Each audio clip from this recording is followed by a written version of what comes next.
যে পানি ছিল কোনো পানি নাই, আমরা এখন পানি শূন্যতায় ভুগতেছি। পয়গম্বর সাল্লাল্লাহু আলাইহি সাল্লাম বলেন, একটা পাত্র নিয়ে আসো, খালি পাত্র। পয়গম্বর সেই পাত্রের উপরে হাত রাখলেন, আল্লাহর রাসূলের আঙ্গুল থেকে পানির ঝর্ণা প্রবাহিত শুরু। সুবহানাল্লাহ। পাহাড় থেকে ঝর্ণা প্রবাহিত হওয়া সহজ সম্ভব, পাথর থেকে পানির ঝর্ণা প্রবাহিত হয় এটা সহজ সম্ভব, কিন্তু যেটা সম্ভব না, দেমাগে আসে না, যুক্তিতে আসে না, বাস্তবতায় মিলে না, আমার পয়গম্বর কেমন ওনার আঙ্গুল দিয়ে হুদায়বিয়ার প্রান্তরে ঝর্ণা প্রবাহিত হয়ে পাত্র ভরে যাচ্ছে, ওযু গোসল খানা পিনা সমস্ত পানির জরুরত পুরা হচ্ছে আমার পয়গম্বরের জন্য। সুবহানাল্লাহ। মুহতারাম হাজিরিন, আমার পয়গম্বর কেমন? কষ্ট হচ্ছে আপনাদের? আপনারা জানেন হযরত ঈসা রূহুল্লাহ আমাদের পয়গম্বরের আগে তিনি নবী। হযরত ঈসা রূহুল্লাহ আলাইহিস সালাম উনি মরা বস্তুকে নির্দেশ করতেন, কুম বিইজনিল্লাহ, আল্লাহর হুকুমে, আল্লাহর নির্দেশে দাঁড়িয়ে যাও। তো মরা জিনিস যেটা হইতো, মরা জিনিস, মরা মানুষকে বললে মরা মানুষ জিন্দা হতো।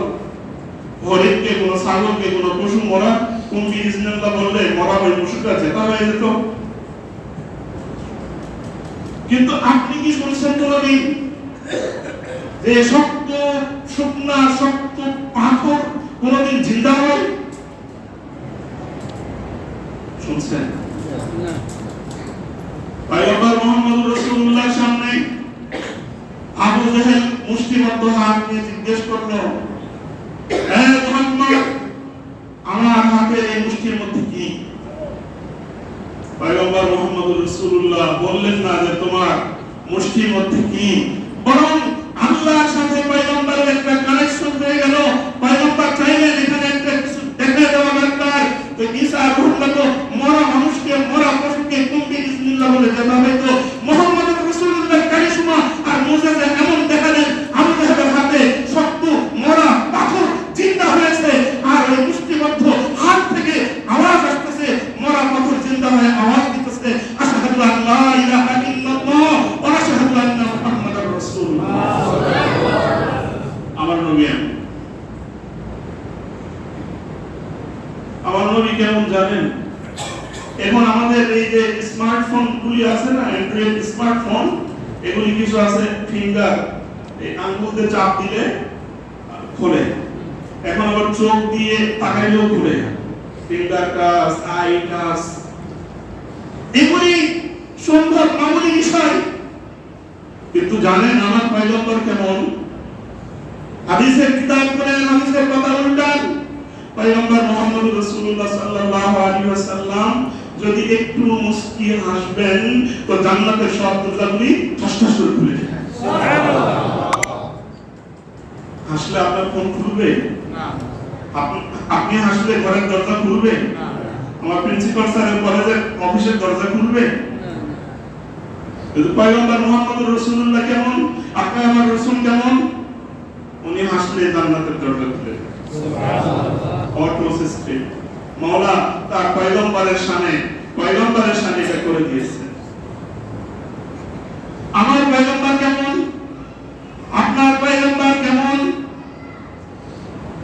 আল্লাহু আকবার। আমার আপনার পয়গম্বর যখন উপরের দিকে মাথা ওঠা, কি মক্কায়, কি মদিনায়, কি বদরে, কি উহুদে, কি খন্দকে, কি তায়েফে, আমার আপনার পয়গম্বর যখন উপরের দিকে মাথা উঠান, পয়গম্বরের মালিক আপনার আমার মালিক আল্লাহ পাক বলেন, এ আমার পয়গম্বর উপরের দিকে মাথা উঠিয়েছে, আমার পয়গম্বরের কি দরকার? পয়গম্বরের কোনো চাওয়া নাই, পয়গম্বর এমনি তার মওলার সাথে সে মাথাটা উঠিয়েছেন। পয়গম্বরের শানে সাথে সাথে পয়গম্বরের মালিক ওহী নাযিল করে। সুবহানাল্লাহ। পয়গম্বর যখন হাঁটেন চতুর্দিকে খুশবু ছড়িয়ে যায়, মক্কা থেকে মদিনার লোকেরা অস্থির হয়ে যায়, এত খুশবু। মদিনার বাজারে তো বিক্রি হয় না, মক্কার বাজারে তো বিক্রি হয় না। কোথা থেকে এত খুশবু আমাদের সুঘ্রাণ নাকে আসতেছে।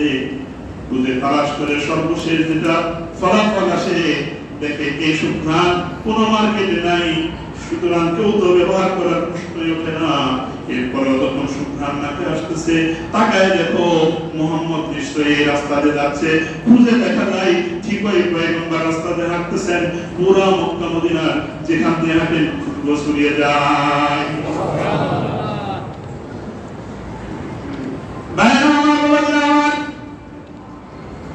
আজকে একটু সার্চ দিয়েছিলাম যে পৃথিবী থেকে চাঁদের দূরত্ব কত, সার্চ দিয়েছিলাম। তো তারা আমাকে অ্যান্সার করলো পৃথিবী থেকে চাঁদের দূরত্ব 3,84,400 কিলোমিটার। কত? আমি একাই বলবো, আপনারা একটু বলবেন না?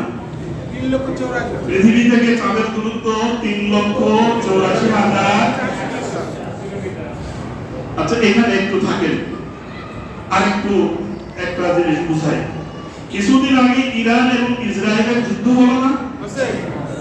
ইসরায়েল ওয়ালারা অস্ত্র, অত্যাধুনিক অস্ত্র নিক্ষেপ করলো ইরানের দামি ব্যক্তিত্বের বেডরুমে গিয়ে আঘাত করলো, জানেন তো? ইসরায়েল থেকে ইরানের দূরত্ব 2,302 কিলোমিটার। 3,302 কিলোমিটার দূরে একটা বিল্ডিং এ আঘাত করবে অত্যাধুনিক আঘাতের অস্ত্র, অত্যাধুনিক প্রযুক্তি ব্যবহার করে মাত্র 2,302 কিলোমিটার দূরে আঘাত করার জন্য অত্যাধুনিক অস্ত্র ব্যবহার করতে হচ্ছে। অত্যাধুনিক প্রযুক্তি ব্যবহার করে মাত্র 2,302 কিলোমিটার দূরে একটা বিল্ডিং এ একটা স্থাপনা আঘাত করতে হচ্ছে। এবার আসেন পয়গম্বর মক্কা জমিনে বসা, যেই জায়গায় পয়গম্বর বসা ওইখান থেকে চাঁদের দূরত্ব 2,302 কিলোমিটার নয়, অনেক অনেক গুণ বেশি। 4 কিলোমিটার হিসেবে দূরত্ব 3,84,400 কিলোমিটার। কাফেররা বলল, পয়গম্বর নবীর দাবি করছেন, আপনি রাসূলের দাবি করছেন, আপনাকে নবী হিসেবে সাক্ষ্য দিব, পয়গম্বর হিসেবে সাক্ষ্য দিব। একটা ছোট্ট পরীক্ষা চাই। কি পরীক্ষা? যেখানে বসে আছেন আপনি, ওইখান থেকে যদি চাঁদকে 2 টুকরা করে দিতে পারেন, আমরা মনে করব আপনি সত্য নবী। আশহাদু আন্না মুহাম্মাদুর রাসূলুল্লাহ বলতে আমাদের দেরি হবে না। পয়গম্বর রেডি? শিওর? হ্যাঁ শিওর। রেডি? রেডি। আবার বলছি, 2,302 কিলোমিটার ইসরায়েল থেকে ইরান বা ইরান থেকে ইসরায়েল, দুটো দেশের অস্ত্র নিক্ষেপ করতেছে। অত্যাধুনিক প্রযুক্তি ব্যবহার করে, দামি অস্ত্র ব্যবহার করে স্থাপনাগুলিতে আঘাত করতেছে। কোটি কোটি ডলার মুহূর্তে মুহূর্তে ব্যয় হচ্ছে। অথচ আপনারা আমার পয়গম্বর যেমন মক্কা জমিনে বসা, এখান থেকে চাঁদের দূরত্ব 3,84,400 কিলোমিটার। পয়গম্বর কোনো অত্যাধুনিক অস্ত্র নাই, কোনো প্রযুক্তি নাই, কোনো ডলার ব্যয় নাই, কোনো পরিকল্পনা নাই। একবার আঙ্গুল এরকম করছেন, এত দূরে চাঁদ 2 ভাগ হয়ে গেছে। আপনার আমার পয়গম্বর কেমন? আখেরি পয়গম্বর, সরদার দু জাহান, দুলারে আমিনা, শফিউল উম্মাহ, শফিউল মুসলিমিন, রাহমাতুল লিল আলামিন, কেমন পয়গম্বর? আল্লাহ বলেন, ইন্না আরসালনাকা শাহিদাও ওয়া মুবাশশিরাও ওয়া নাযীরা। এখানে আল্লাহ বলেন, হে হাবিব, আমি আপনাকে প্রেরণ করেছি দুনিয়াতে আপনার নবী এবং রাসূল হওয়ার পরে। এই আয়াতে 3টা পরিচয় আপনার তুলে ধরেছি, তার মধ্যে একটা পরিচয় আপনি শাহিদ, মানে সাক্ষ্যদাতা। আল্লাহ বলেন, আপনি কিসের সাক্ষ্যদাতা? আমি আল্লাহ এক, আমার একক তাওহীদের একত্ববাদের সাক্ষীদাতা। আপনি মুহাম্মদ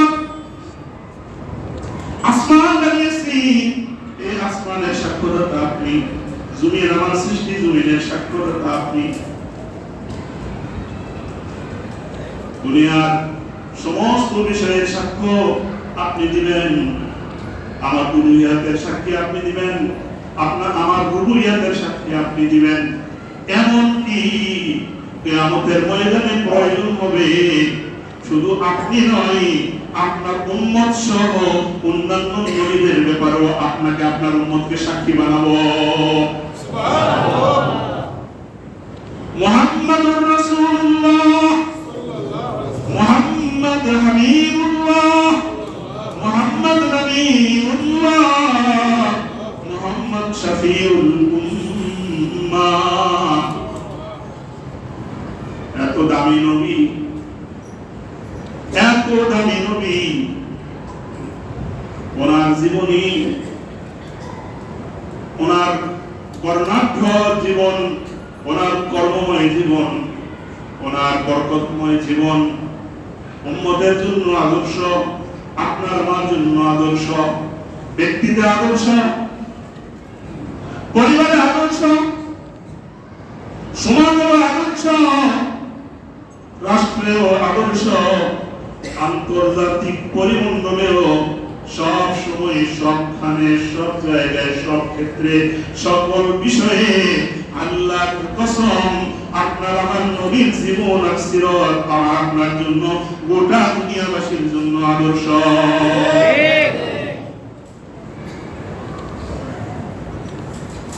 হবিগঞ্জের পুলিশ প্রশাসনের কাছে আমার নবীর আদর্শের দাম নাই, নবীর সিরাত, নবীর সুন্নাহ মুখে ধারণ করেছে, দাঁড়িয়ে রেখেছে, কেন দাঁড়িয়ে রাখলাম? এই তিনজন নবীর আদর্শের সৈনিক, পুলিশ কনস্টেবল, সাধারণ সদস্য, পুলিশের ঊর্ধ্বতন কর্মকর্তারা নবীর সিরাত আর নবীর সুন্নাহ, নবীর আদর্শ তোমার মুখে কেন নোটিশ জারি করেছে, দামি নোটিশ জারি করেছে? নবীর সুন্নাত, দাড়ি আর সিরাত তোমাদের জীবনে কেন? এজন্য এই তিনজনকে দৈনিক 2 ঘন্টা করে লঘু শাস্তি দিচ্ছে। নবীর সিরাত, নবীর আদর্শ,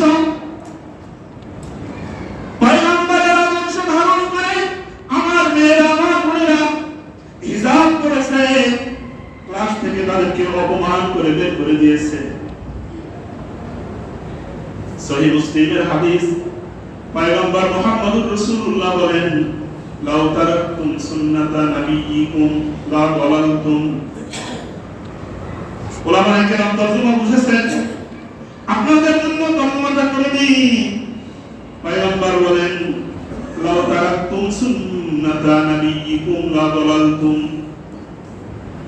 তোমাদের মধ্যে তোমরা যদি তোমাদের পয়গম্বরের সুন্নাহকে, পয়গম্বরের জীবনীকে, পয়গম্বরের সিরাতকে, পয়গম্বরের আদর্শকে ছেড়ে দাও, যেখানে ছেড়ে দিবে লা দালালতুম, ওখানে পথভ্রষ্ট হবে, ওখানে ব্যর্থ হবে, ওখানে ক্ষতির মধ্যে পড়ে যাবে। ওই ক্ষতি থেকে ফেরার একমাত্র রাস্তা তওবা করে যদি পয়গম্বরের আদর্শে ফিরে আসো, তাইলে ক্ষতি থেকে বাঁচার রাস্তা আছে। আর যদি তওবা না করো, তুমি ব্যক্তি হও, পরিবারের, সমাজে, রাষ্ট্রে, আন্তর্জাতিক পরিমণ্ডলের যেখানে তোমার অবস্থান হোক না কেন, পয়গম্বরের আদর্শ যদি আঁকড়ে ধরতে না পারো, পয়গম্বর বলেছেন তোমার সেখানেই ধ্বংস। স্বীকার করেন না করেন, মানেন না মানেন, আমার এই বক্তব্য শুনে না শুনে, খোদার কসম আমার কাছে একবার না, অগণিত অসংখ্যবার কসম করে বলছি, আজ ব্যক্তি, পরিবার, সমাজ, রাষ্ট্র, পুরা দুনিয়ার সকল সেক্টর, সকল জায়গা অস্থিরতার মধ্যে কেন, পেরেশানির মধ্যে কেন? একমাত্র কারণ হইল আমার নবী এত দামি নবী, ওই দামি নবীকে আমার জীবনে ধরে না রাখা, গ্রহণ না করা। সূরা আহজাবের মধ্যে পয়গম্বরকে লক্ষ্য করে বলেন, পয়গম্বরের শান আর মান উল্লেখ করে রব্বে কারীম উল্লেখ করেন, ইরশাদ করেন, আন্নাবিয়্যু আওলা বিল মুমিনিনা মিন আনফুসিহিম শরীয়তুহু তরিকতুহু তামামি हकीकत में मोहम्मद का गुलामी इबादत हो, सियासत हो, खिलाफत हो, तमामी हकीकत में मोहम्मद का गुलामी। अन्नबिय्यु औला बिल मुमिनीना मिन अनफुसिहिम। আল্লাহ বলেন আমার পয়গম্বর তোমাদের জীবনে কেমন জানো? তোমাদের জীবন তোমাদের কাছে কত দামি, মুমিনদের জীবন মুমিনের কাছে কত প্রিয়, কত পছন্দের, কত দামি। আল্লাহ পাক মুমিনদের জন্য সিদ্ধান্ত নিয়েছেন তার কুদরতি পার্লামেন্টে, মুমিন তোমার জীবন তোমার কাছে যত দামি এবং প্রিয়, জেনে রাখো যে পর্যন্ত তোমার প্রিয় জীবন থেকে তোমার জীবনে তোমার নবীকে প্রিয় করে না নিতে পারবে ততক্ষণ পর্যন্ত আমি মওলার কাছে তোমরা দামি হতে পারবে না।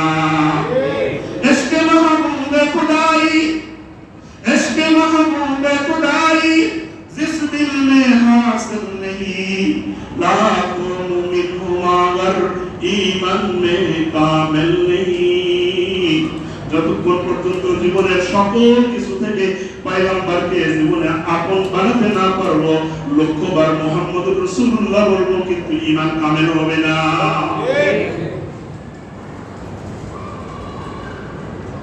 শুধু নামাজের পয়গম্বর আমার আপন নয়, শুধু হজের মধ্যে পয়গম্বরের আদর্শ আমার কাছে আপন নয়, আমার বিচার ব্যবস্থায়, আমার আত্মীয়তায়, আমার সমাজ সামাজিকতায়, আমার রাজনীতিতে, আমার সমরনীতিতে, আমার স্বরাষ্ট্রনীতিতে, আমার পররাষ্ট্রনীতিতে, আমার সংসদে, আমার গণভবনে, আমার হাওয়া ভবনে, আমার বঙ্গভবনে, আমার মেম্বারের কার্যালয়ে, আমার চেয়ারম্যানের কার্যালয়ে, ডিসিএসপির কার্যালয়ে,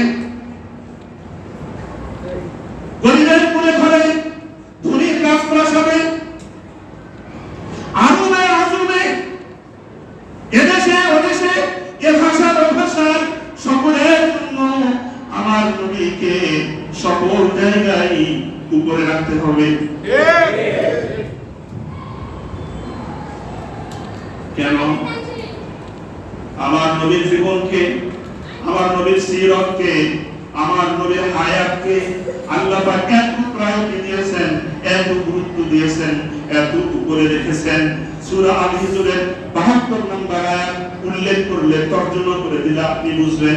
হযরত উলামায়ে কেরাম আপনাদের পরমে নিবেদন করব, আমরা সবাই জানি কানা খুলুকুল কুরআন, পয়গম্বরের সিরাত, পয়গম্বরের জীবন কেমন কোরআন জীবন, তাইলে কোরআনের অক্ষরে অক্ষরে, কোরআনের নুক্তায় নুক্তায়, কোরআনের হরকতে হরকতে আমার নবীকে খুঁজে পাওয়া যায়।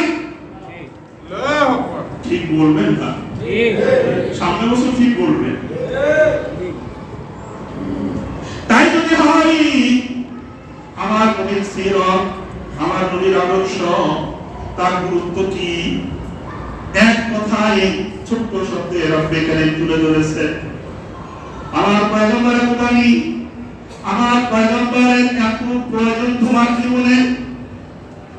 মুহাদ্দিসিনে কেরাম, মুফাসসিরিনে কেরাম, মুফতিয়ানে কেরাম, ইসলামিক স্কলাররা তারা নবীর জীবনী এত গুরুত্বপূর্ণ এইটা বোঝাবার জন্য কোরআন হাদিস গবেষণা করে এক কথায় তুলে ধরেছেন। মুমিন তোমার জীবনকে জানা তোমার জন্য যতটুকু প্রয়োজন, তোমার জীবনকে নিয়ে চর্চা করা তোমার জন্য তুমি যতটুকু প্রয়োজন মনে করো, তার চাইতে বেশি প্রয়োজন ফরজ আইন। তোমার জীবন তুমি ভুলে যেতে পারো, কিন্তু তোমার জীবনে তোমার নবীর জীবনের চর্চাটা এত বেশি প্রয়োজন, একটা মুহূর্তের জন্য ভুলে যাওয়ার কোনো সুযোগ নেই। কেন? নবী তো আমাকে ভুলে না। নবী উম্মতের জন্য, উম্মত নবীর জন্য। বলেন নবী কার জন্য? উম্মতের জন্য। উম্মত নবীর জন্য। স্বেচ্ছাসেবক গায়না থাকলে বাচ্চাদের সাউন্ডটা একটু কন্ট্রোল করলে ভালো হয়। নবী উম্মতের জন্য। আল্লাহর কসম, যেদিন নবীকে নবুয়ত দান করা হলো, নবুয়তের ভারী দায়িত্ব পাওয়ার পরে নবী ভয় পেয়ে গেলেন। নিজের জবানে উল্লেখ করছেন, লাকাদ খাশিতু আলা নাফসি। খাদিজাকে ঘরে গিয়ে বলেন, তার স্ত্রীকে বলেন, খাদিজা, আল্লাহ পাক আমাকে নবুয়তের জিম্মাদারি দিয়েছেন, কঠিন ভারী বোঝা, অনেক ভারী লাগতেছে খাদিজা। লাকাদ খাশিতু আলা নাফসি, আমার নিজের নফসের উপরে ভয় লাগতেছে, না জানি আমি মুহাম্মদ বলে যাই কিনা। সাম্মিলুনি, আমাকে একটু আরাম দেওয়ার জন্য আমি শুয়ে পড়তেছি, খাদিজা আমাকে কম্বল দিয়ে দাও, কাপড় গায়ে জড়ায় দাও। রব্বে কারীম নবীর এই কাজকর্ম দেখে সাথে সাথে হুকুম জারি করলেন, নবীকে নবী বানালাম উম্মতের জন্য। নবীর ডিউটি উম্মতের দায়িত্বে পৌঁছা, নবীর দায়িত্ব উম্মতের দুয়ারে দুয়ারে পৌঁছা। এজন্য নবুয়ত দিলাম, এজন্য নবী বানালাম, এজন্য রাসালাত দিলাম, এজন্য রাসূল বানালাম। নবী বিবির কাছে গিয়ে বলে কি, জীবনের উপরে ভয় লাগতেছে, আমি শুনলাম আমার গায়ে কম্বল দিয়ে দাও। নবীর দায়িত্ব দিলাম কি, আর নবী করে কি? নোটিশ জারি করলেন, ইয়া আইয়ুহাল মুদাথথির কুম ফাআনযির ওয়া রাব্বাকা ফাকাব্বির।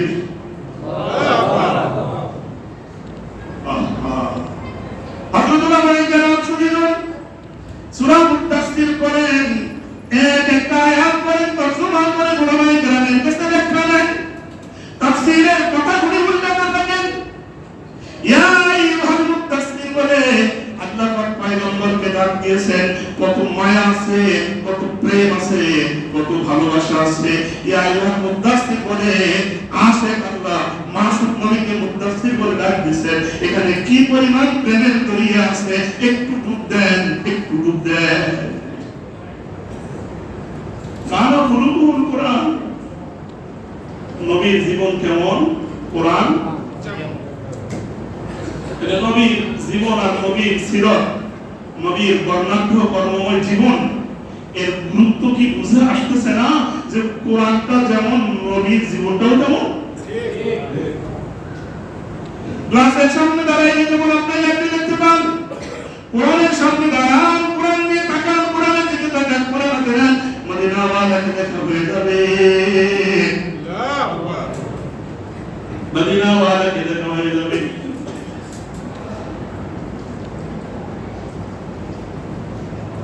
ইয়া আইয়ুহাল মুদাথথির কুম ফাআনযির, এ কম্বল ওয়ালা নবী, আপনাকে নবুয়ত দিয়েছে কি ওই কম্বল গায়ে জড়িয়ে শুয়ে থাকার জন্য? না না, কম্বল সরান, আপনি ওঠেন, ফাআনযির, মানুষকে ভয় দেখান। আপনার সিরাতের পয়গাম, আল্লাহ পাকের তাওহীদ, আপনার রিসালাত উম্মতের দুয়ারে দুয়ারে পৌঁছান। ওয়ারাব্বাকা ফাকাব্বির, আপনার রব যে বড়, রবের বড়ত্বের আওয়াজটা গোটা দুনিয়াতে বড় করে লাগা। আপনার রব শুধু বড় না, আপনার রব শুধু উঁচু না। আলাম নাশরাহ লাকা সাদরাক ওয়া ওয়াদা'না আনকা বিযরাক আল্লাযী আনকাযা যহরাক ওয়া রাফা'না লাকা যিকরাক। রব বলেন, আমি যতদূর, পয়গম্বর আপনিও ততদূর। আমার নাম যেখানে, পয়গম্বর আপনার নাম সেখানে। লা ইলাহা ইল্লাল্লাহ মুহাম্মাদুর রাসূলুল্লাহ সাল্লাল্লাহু আলাইহি ওয়াসাল্লাম। এটা শুধু কোরআনে লেখা নাই, এটা শুধু হাদিসের মধ্যে লেখা নাই, পূর্ববর্তী আসমানি কিতাবগুলিতেও লেখা আছে, তওরাত জবুর ইনজিলেও লেখা আছে, ছোট ছোট শরীফাগুলিতেও লেখা আছে।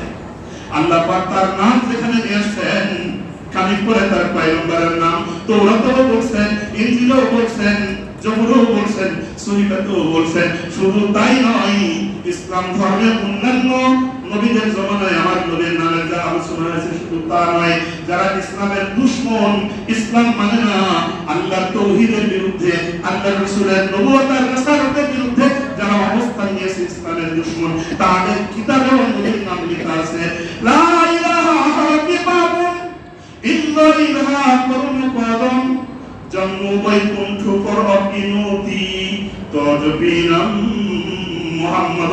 জোরে করে বলতে সুবহানাল্লাহ। লা ইলাহা ইল্লাল্লাহ ইল্লা ইলাহা করুন কদম। যদি জীবনের সব গুনাহ মাফ করে তোমার জীবনকে মওলার প্রিয় বানাইতে চাও, লা ইলাহা ইল্লাল্লাহ জুড়ে করে বলো। আল্লাহ ইলাহা ইল্লাল্লাহ বলে আল্লাহ গুনাহের গুনাহের শান যদি সুন্দর করতে চাও তো জপে নাম মুহাম্মদের নামটা বেশি বেশি জপ। জন্ম বৈকুণ্ঠ পরমতি আজীবন আবাদ জিন্দেগি জান্নাতে থাকবে। পয়গম্বরের আদর্শে মানা করাই করছো। হিন্দু ধর্মের বেদের পঞ্চম খণ্ডে বলা হয়েছে জন্ম বৈকুণ্ঠ পরমতি তো জপে নাম মুহাম্মদ।